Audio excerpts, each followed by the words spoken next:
Bonjour à tous et bienvenue dans ce flash. Le chef de l'État a regagné Abidjan hier après avoir pris part à l'investiture du nouveau président angolais. Le président Alassane Ouattara a été accueilli à sa descente d'avion par le vice-président Daniel Kablan-Duncan. Rappelons que le nouveau président angolais a prêté serment donc hier mardi. Il succède ainsi à José Eduardo Santos qui s'est retiré du pouvoir après 38 ans de règne. Le vice-président et la première dame au 68e anniversaire de la Chine. C'était hier à l'hôtel Ivoire Sofitel. L'objectif était de montrer la qualité des relations diplomatiques et économiques entre la Côte d'Ivoire et la Chine. Aujourd'hui, le monde entier célèbre le tourisme. La journée est placée sous le thème « Tourisme durable, un outil au service du développement ». La déclaration du gouvernement dans votre édition de 13 h. Au niveau de la dette intérieure de l'État, l'État décaisse plus de 700 milliards de francs CFA pour les fournisseurs.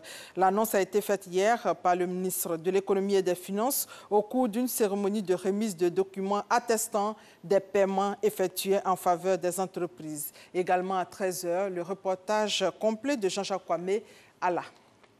La recherche au service de la valorisation de l'ANACAD, des chercheurs africains en conclave depuis hier à Bassam.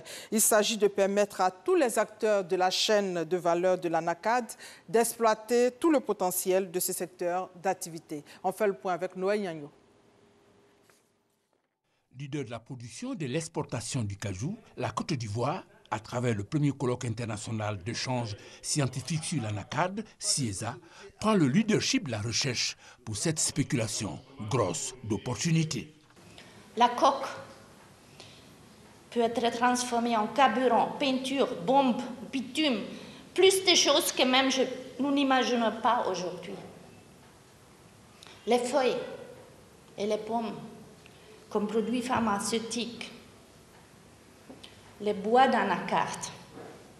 J'ai vu une statue énorme et très belle dans la cathédrale de Yamoussoukro. Une seule pièce de bois d'anacarde.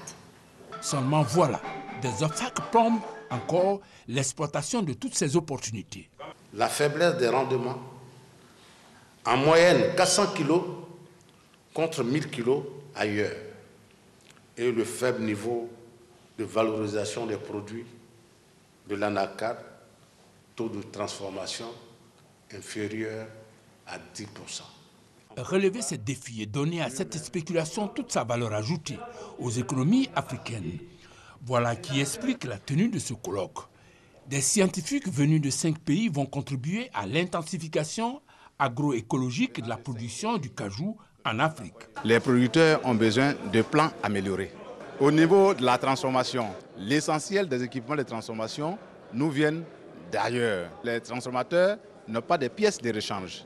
Ce que nous allons faire au niveau de la transformation, c'est de concevoir des modèles de machines de transformation au niveau local. La commercialisation, il y a des réelles difficultés de conditionnement, de ramassage. Ce que nous recherchons, c'est de savoir comment est-ce qu'on peut conduire les recherches pour que la consommation au niveau local soit déjà forte. C'est tout cela qui fonde l'espoir placé dans ce colloque. Espoir souligné par le représentant du ministre de la Recherche scientifique, Mme Liramata Bakayoko. À l'étranger, le Conseil des droits de l'homme des Nations Unies s'est réuni à Genève avec au programme le rapport annuel sur la situation des droits de l'homme en République démocratique du Congo. Une déclaration dure, accablante, même pour les autorités de Kinshasa, directement mises en cause pour les vagues de répression meurtrière menées dans le pays. Les forces de sécurité et les donneurs d'ordre sont pointés du doigt. En France, le budget 2018 est présenté ce mercredi 27 septembre en Conseil des ministres. C'est le premier budget d'Emmanuel Macron, un vrai test de crédibilité pour le chef de l'État français. Pour terminer, de tous les pays du monde, l'Arabie saoudite était jusqu'à présent le seul à interdire aux femmes de conduire. Pour se déplacer, elles devaient donc recourir à un chauffeur privé ou un tuteur membre de leur famille. Cette interdiction sera bientôt révolue.